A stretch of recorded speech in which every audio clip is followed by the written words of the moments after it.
Al-Fatihah itu kan ada alnya ya. Ya. Fatihah itu artinya pembuka. Oh, ini kelihatan? Belum saya tulis.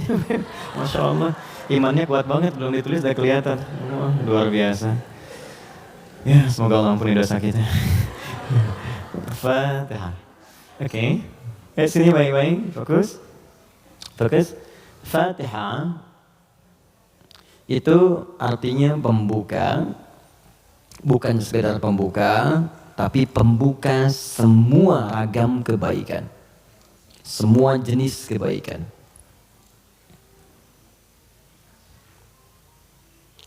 Nah, sebelum ada kalimat Fatihah ini masuk alif lam. Kalau kita belajar gramatikal bahasa Arab di ilmu nahwu khususnya, ya ilmu nahwu. Jadi ada 4 turunan bahasa Arab itu. Jadi ada nahwu, ada sharaf, kemudian sharaf 12 turunannya, ada balaghah 3 turunannya. Ada ma'ani, bayan, badi'ah. Ma'ani itu untuk memilih kata sehingga diksinya tepat untuk diungkapkan. Kayak kita mau bicara ke orang dewasa dengan anak kecil, anak muda beda kan? Bahasa milenial dengan bahasa yang senior lainnya, itu ma'ani. Bayan cara mengungkapkannya supaya jelas. Badi untuk memperindah kalimat supaya nyaman diterima. Jadi kalau kita mengajar seperti orang tidak tergurui, memerintahkan tidak tersinggung untuk kemudian diarahkan. Itu badi ya namanya. Sama kayak Anda memuji, saling puji ya. Kamu cantik deh, itu biasa. Tapi kalau kita katakan, rembulan pun kalah oleh personamu saat ini, itu badi namanya. Silakan bikin status. Arud. Yang terakhir arud. Arud itu sebetulnya ilmu untuk bikin puisi di Arab. Ada 16 rumusnya. 16. Jadi disebut bahar namanya. Ada tawil, tawilun lahulun al-bukhuri, fadailu, fa'ulun mafa'ilun, fa'ulun mafa'ilu. Ada rajaz. Ya mustafilun, mustafilun, mustafilun, mustafilun, mustafilun, mustafilun. Sautus safiril bulbuli, hayyaja qalbi thamiri, al-ma'u wa zahru ma'a zahri lahdil muqali. فأنت يسري لي وسيدي ومولي فكم تجبني وزيل أقيقلي كطفته من ودة من فعل هذا الرجل فقال لا فقد غدا مهرولي والولد ولي وين لي فقلت لا تولولي فبين اللؤلؤ لي قالت له هنا كذا إن الوزيد المقلي كهاتان كخير لي تطبطم لي coba diulang. Itu orang Arab. Cuma nanti belakangan itu bisa jadi rumus untuk bisa membedakan cara baca Quran dengan cara bacaan di luar Quran. Bisa. Di puisi itu kan puisi Arab ada qasidah namanya. Ya qasidah itu asalnya bukan yang pakai rebana, bukan. Ya qasidah itu kalau puisi ada 7 bait disebut qasidah. Misal rumusnya madid, mufa'alatun fa'ilatun tala'al badru 'alaina min thaniyatil wada', itu asalnya qasidah. Dari bait puisi rumusnya madid. Ya, tapi orang jahiliyah dulu pun saat masuk Islam itu nggak pernah baca Quran dengan langgam-langgam ini. Ya pernah ada riwayat sampai Nabi misalnya imam baca Quran dengan madid. Ya, tala'al badru 'alaina wadduha wal laili idza saja. Kan enggak kan? Jadi sejahiliyah mereka pun itu enggak pernah digunakan langgam ini untuk baca Al-Qur'an karena memang beda. Jadi kaidah makanya enggak bisa musik misalnya sekarang lagunya dipakai untuk baca Quran itu enggak bisa. Karena beda, ya, beda ininya. Frekuensinya lain.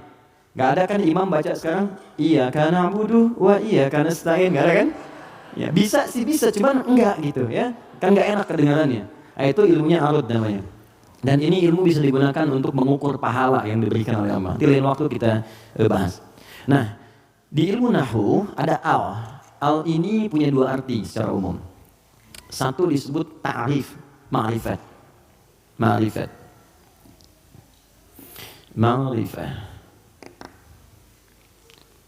Yaitu huruf yang ketika melekat pada kalimat menunjukkan sesuatu yang khusus, spesifik. Kalau di bahasa Inggris, the mungkin ya, artikel the, car, mobil, umum. The car, yang ini nih, bukan yang lain. Pan, umum. The pan, yang ini, bukan yang lain. Itu dalam bahasa Arab al namanya. Jadi kalau ada al, yang dimaksud yang ini, khusus, spesifik, bukan yang lain. Al pertama yang melekat pada Al-Fatihah, berfungsi ma'rifah, menunjukkan sesuatu yang khusus. Surah ini adalah surah pembuka yang sangat khusus karena dia disusun khusus untuk membuka surah-surah dalam Al-Quran. Jelas? Semua ayat Quran itu baik, dan pembuka kebaikan di ayat-ayat Quran disebut dengan Al-Fatihah. Jadi kalau Anda belajar Al-Fatihah dengan baik, maka Anda akan temukan bahwa surah ini khusus ditempatkan membuka untuk semua untayan ayat-ayat Al-Quran.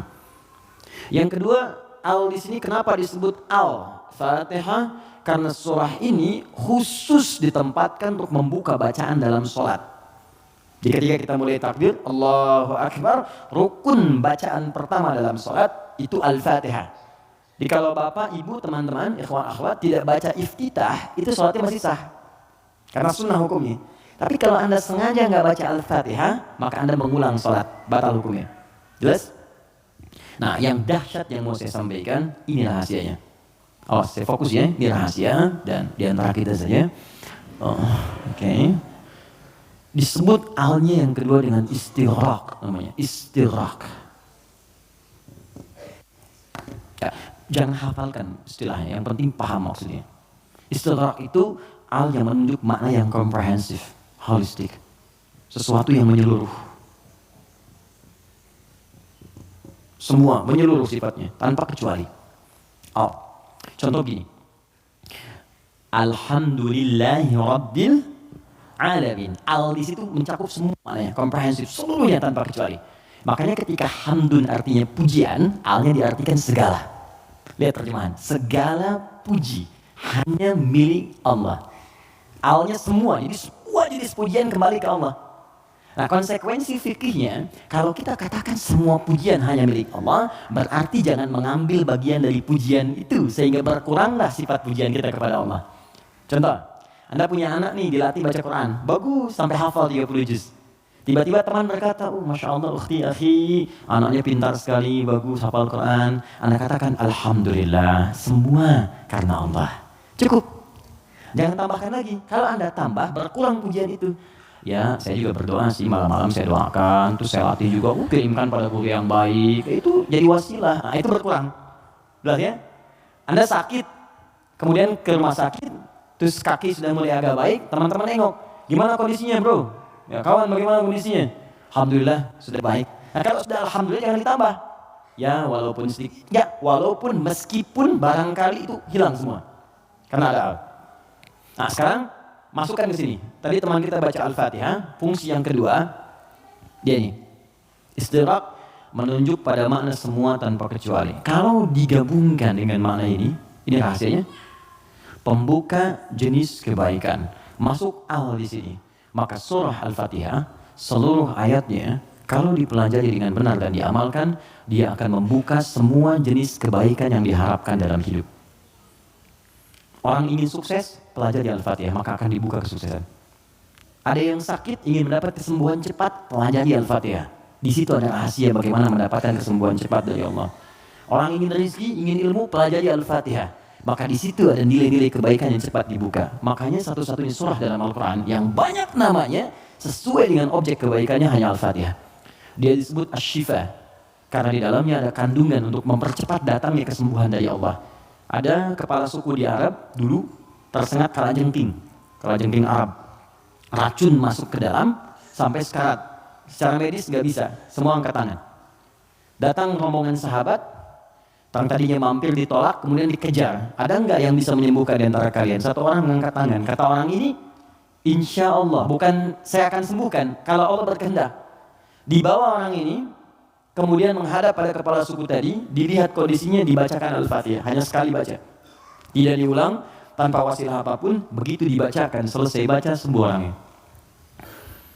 Nah, ini pembuka semua jenis, makanya dalam setiap keadaan seringkali dibaca Al-Fatihah, Fatihah, Al-Fatihah. Tapi persoalannya, kok orang dulu bisa sekali baca sembuh, orang sekarang ratusan ribuan kali nggak sembuh-sembuh gitu. Persoalannya apa?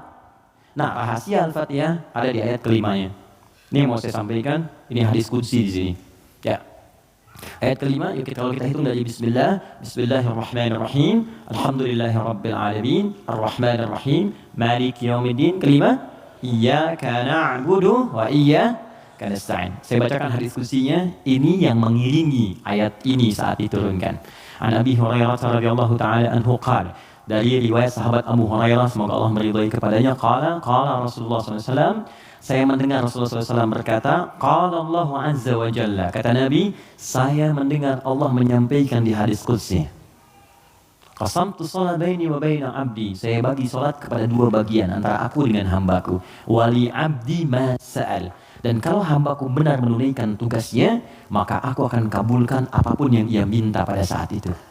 Nah, ketika menyebut kalimat salat, ternyata yang disebut Al-Fatihah. Idza qala al-'abdu, jika seorang hamba benar membaca alhamdulillahi rabbil alamin, qala Allah azza wa jalla, maka Allah akan menjawab, hamadani 'abdi, hambaku sedang memujiku sekarang. Idza qala al-'abdu ar-rahmanir rahim, jika seorang hamba berkata ar-rahmanir rahim, qala Allah azza wa jalla, Allah menjawab, asna alayya 'abdi, hambaku sedang menyanjungku sekarang. Idza qala al-'abdu malik yaumiddin, jika hamba membaca malik yaumiddin, qala Allah azza wa jalla majjadani 'abdi, maka Allah langsung menjawab, hambaku sedang mengagungkanku sekarang.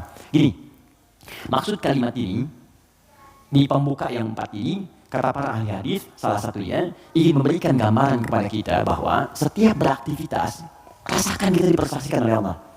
Itu poinnya. Saya ulang ya, kalau Anda ingin mendapatkan janji dari kemuliaan Al-Fatihah ini, maka rumus yang pertama, kata para pakar hadis, rasakan setiap kali kita berinteraksi, sekalipun hanya berkata itu, rasakan Allah mengawasi kita. Itu yang disebut ihsan namanya. Apa namanya? Ihsan. Itu ada di hadis Muslim, nomor hadis yang ke-8, paling kiri sebelah atas. Hadis Muslim. Nomor hadis yang ke-8. Di Al-Arba'in, nomor hadis yang kedua. Riwayat Umar bin Khattab. Ihsan an ta'budallaha ka'annaka tarah fa illam takun tarahu fa innahu yara. Perhatikan baik-baik. Anda jadikan, kata Nabi, ini rumus cepatnya, kalau semua hidup ingin dimudahkan oleh Allah, semua ingin dibuka kebaikannya, maka pertama jadikan semua aktivitas kita sebagai ibadah. Itu poinnya. Yuk teman-teman yang kerja, niatkan ibadah. Kalau Anda cuma kerja, ya jangankan Anda, yang belum beriman pun kerja juga. Coba cek. Anda bisnis, dia bisnis. Bisnisnya sama dengan Anda. Anda kerja, dia kerja. Kerjanya sama dengan Anda. Di kantor yang sama, jamnya sama, pekerjaannya sama. Dia belum beriman, Anda beriman. Pertanyaan saya, yang membedakan iman Anda dengan dia yang belum beriman apa? Maka kata Nabi, mesti ada bedanya. Bedanya itu adalah, jadikan pekerjaan kita diniatkan ibadah. Itu poinnya. Makanya setiap pekerjaan kita itu pasti melekat doa di dalamnya. Untuk menjadikan pekerjaan jadi ibadah. Silahkan cek. Cuma dalam Islam ya, dan kita hormati yang lain. Oke, jangan mencela ya, apapun kita hormati, tapi kita yakini untuk menunjukkan Islam itu agama yang benar. Cuma dalam Islam yang seluruh aktivitasnya bersanding dengan doa. Dari bangun tidur sampai tidur lagi. Coba lihat, bangun tidur kita ada doanya nggak? Ada. Cek. Yang lain tidak. Bangun tidur kita ada doa. Makan ada doanya? Ada. Minum? Ada. Berpakaian? Ada. Bahkan maaf ya, urusan ke toilet pun ada doanya. Bahkan kakinya diatur. Masuk toilet kaki kiri, keluar kanan. Beda dengan ke masjid. Masuk masjid kaki kanan, keluar kiri. Doa masuk keluar beda. Tuh, bekerja ada doanya. Even kita tidak tahu doanya pun, kata Nabi cukupkan dengan kalimat Bismillahirrahmanirrahim. Kullu amrin dzibalin la yubda'u fihi bismillahirrahmanirrahim fahuwa abtar. Setiap perbuatan baik yang tidak diiringkan kalimat Allah di dalamnya, minimal bismillahirrahmanirrahim. Paling singkat bismillah. Minum bismillah, makan bismillah, ya bekerja bismillah. Itu kalau kita nggak ungkapkan itu mohon maaf, nilai ibadah hilang. Ya. Nah, apa manfaat menjadikan aktivitas kita ibadah? Di antara manfaatnya, kalau kita menjadikan itu ibadah dan kita merasa disertai, diawasi oleh Allah, maka mustahil Anda akan mengerjakan yang buruk dalam hidup. Mustahil. Ini ada minuman ditawarkan pada Anda. Dan Anda merasa saat akan minum ini, Allah mengawasi kita. Maka mustahil Anda akan menyentuh minuman yang tidak disukai oleh Allah. Mustahil. Demi Allah saya katakan. Nggak akan pernah Anda minum minuman yang dilarang, bahkan mengucapkan kalimat bismillah. Udah minum aja dulu whiskinya pakai bismillah biar dosanya kurang dikit ya. Nggak bisa. Mustahil. Nggak akan Anda sentuh. Pekerjaan juga begitu. Ya, kaki, tangan, teman-teman yang tugas di dewan, nggak akan nyusun anggaran macam-macam. Kenapa? Karena merasa Allah lihat. Nggak mungkin Anda tanda tangan sesuatu, sementara Anda merasa disaksikan Allah. Dan Anda tanda tangan pada yang buruk, mustahil. Wah, tapi kan fee-nya besar nih proyeknya. Allah menyaksikan kita. Atau saya istihara dulu deh biar benar. Jelas ya? Nah, kalau kita merasa disaksikan Allah, kemudian kita berada di track yang benar untuk mengerjakan kebaikan. Jadi dari mulai kepala sampai kaki itu semua baik. Melihat baik, karena takut begitu melihat yang salah, Allah lihat nih, malu. Mendengar baik, melangkah baik. Ketika kebaikan dijaga, maka terbukalah semua pintu kebaikan. Ini maksudnya. Maka ketika Anda jadikan ibadah, maka perhatikan kalimatnya. Idza qala al-'abdu, ketika hamba sampai pada kalimat iyyaka na'budu. Ya Allah, kepadamu saja, untukmu saja. Perhatikan cara menerjemahkannya. Kami beribadah. Maksudnya kami jadikan semua aktivitas kami sebagai ibadah hanya kepadamu saja. Salat kami hanya untukmu. Puasa kami hanya untukmu. Bekerja pun kami niatkan mendapat ridhamu. Tidur pun kami niatkan mendapat ridhamu. Makanya sebelum tidur kita ada doanya. Kan? Jika Anda benar mengucapkan kalimat ini, iyyaka na'budu, dan kita praktekkan dalam hidup, perhatikan. Wa iyyaka nasta'in. Ya Allah, saya seorang hamba yang pasti punya persoalan dan butuh pertolonganmu. Kalaupun saya punya masalah, pasti saya hanya akan minta kepadamu. Lihat jawabannya. Hadza baini wa baina abdi. Langsung dijawab oleh Allah tuntas. Ini perjanjian antara aku dengan hambaku. Wali abdi, kalau hambaku benar komitmen dengan perkataannya, mengerjakan semua aktivitas sebagai ibadah kepadaku, masalah apapun yang dia minta, aku akan kabulkan. Hadis kursi. Apapun yang dia minta, aku akan kabulkan.